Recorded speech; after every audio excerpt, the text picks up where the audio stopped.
Ako mag-outing. Hindi nga ngayon may barkada na yun, dati wala. Pero kahit meron, nakakatakot pa din natin mga galing sa may likuran. Wala kayong dating airport sa Makati.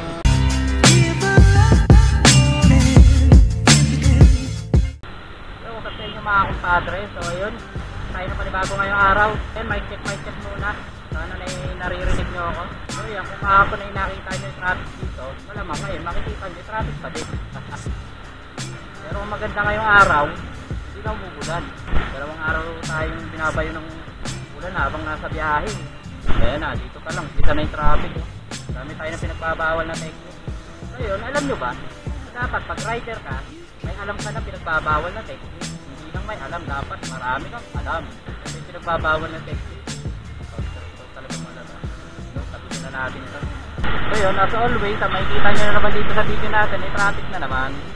Bago pa ba dito sa Pilipinas? Ito, payak na itong mga Pilipinong maralita. Kita tayo doon. Pero siyempre, mas pinalag tayo. Paanong nakamotor tayo, unlike pagka naka-4-wheel, hindi rin naman tayo pwede mag-4-wheel kasi wala ba naman tayong 4-wheel. Kaya ganito, pinipinit, kahit pa paano, babawal na technique. Pasok, pagkaya. Partida dito, walang daan imbis na dumadaan dito sa Forbes Mart. Pero grabing traffic kasi puro 4-wheel, private. Buti nga ngayon, medyo okay na ang panahon. Tumigil na rin ang ulan. Ito yung mga instances na hindi na kayang gamitan ng pinagbabawal na technique. Gusto mo nang maulan, lumipas ka na, pwede na to. Ito, wala na, sa lubog na, hindi na tayo maka-area. So, grabe. Araw-araw, ganito ang sitwasyon dito. Balik gusto ko sana Magallanes, kaso ganun din. Same lang din traffic. Traffic sa bandang EDSA. Magallanes, ganun din. Magkakit mo naman dun sa may bandang Eagles, ganun din. Dito, walang traffic. Din notice. Dito na lang tayo, hindi na lang yung traffic na to. Araw-araw naman ganito. Tayo magagawa dyan. Ito yung malupit dito. Ang dami na tumunog ng motor kasi ulan sa kasi dito na kasi kaya lang tayo pagtulutan.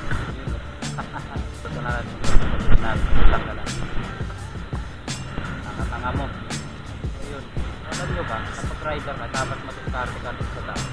Pero dapat yung karte may yung pagkikikas natin. Karte talagang madalaman. Kasi nga malupit dito. Nagulat ko sa harap. Ito rin tayo sa traffic. Natay ko lang yung camera kanina. Nakakaya mo talaga sa traffic. Kung gusto mo makauwi ng maaga, o hindi na nga tayo maaga nakauwi ngayon kasi uwi tayo sa trabaho ngayon. Kasi ako gusto ko talaga nakakauwi ng maaga. Kasi nga may batang nag-iintay sa akin. So kahit na lagi ko siya napapagalitan, pre, iba pa rin yung salubong sa'yo ng bata, sasalubong siya sa'yo ng tuwan-tuwa, iba yung pakiramdam. Hindi tayo talaga nakapapagalitan mo kasi siyempre bata. Pero pag ito yung pauwi ka, pag alam mo na yung pa-out ka na, parang gusto mong biglang pumunta dito sa motor, biglang isang bira mo lang ng ganun, bang! Ito ka na sa bahay. Pero yun nga, hindi mo magawa kasi nga, happy. Pero ayos lang. Doon pa din naman ang uwi natin. At sa tayo sa traffic. Siyempre, after nun, ito na naman, traffic na naman. Hindi naman gano'n ka-traffic dito.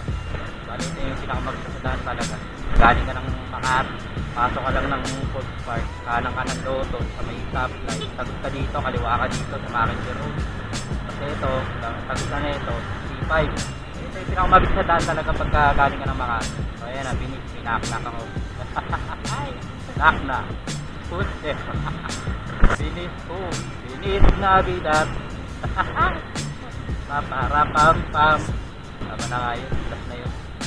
Naisip ko lang ngayon. Binis Navidad. Huwag mo kayo sa araw-araw na traffic. Sabi nila pag Berman ko, sobrang traffic. Hindi Berman, napaka-traffic. Mga kaibigan, araw-araw yan. Kala naman traffic. Pag holiday, Sabado nga, minsan matraffic pa din.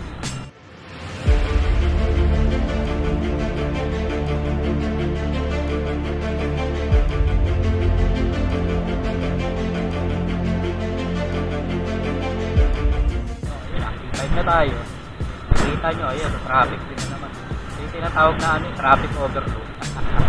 Punta ka sa Diwata Parit overload ka, sa napunta ka sa traffic overload. Traffic,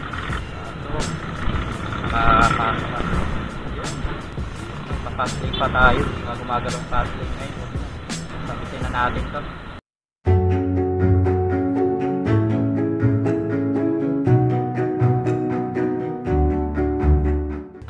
Camera kanina kasi baka maumay kayo sa traffic.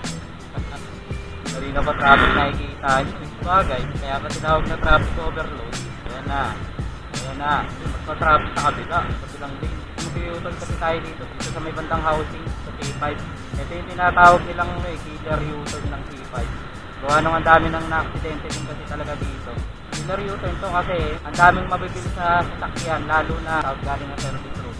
Pag U-turn dito, siyempre pagka mabilis ka, hindi ka naman pwedeng basta-basta na lang magpreno. Kaya minsan, yung iba inaabot. Kasi huling nabalitaan ko na aksidente dito yung bus yata yun, nakamotor din yata, yung pinakamalala dito. Pakaliwa na tayo dito, ito yung tinatawag na killer U-turn dito. Daan lang to bago mag-housing.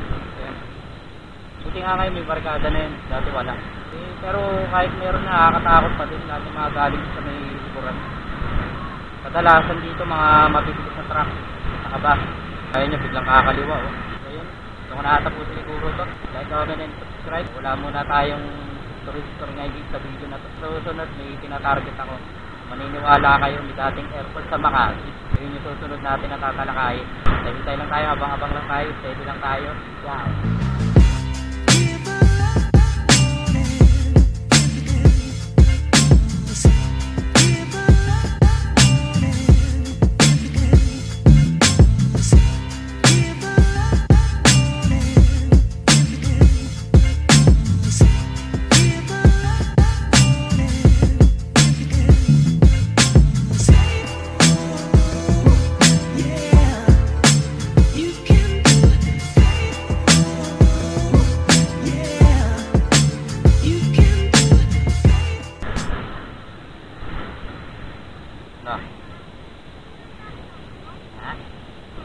Wala, sorry. Wala eh, hindi na si Papa eh. Nang pasalubong si Papa, tomorrow na lang eh, pasalubong naman ako sa'yo kahapon. Tomorrow na lang po, okay lang. So, pinilihan ka naman pala eh. Hindi pa pala makakita.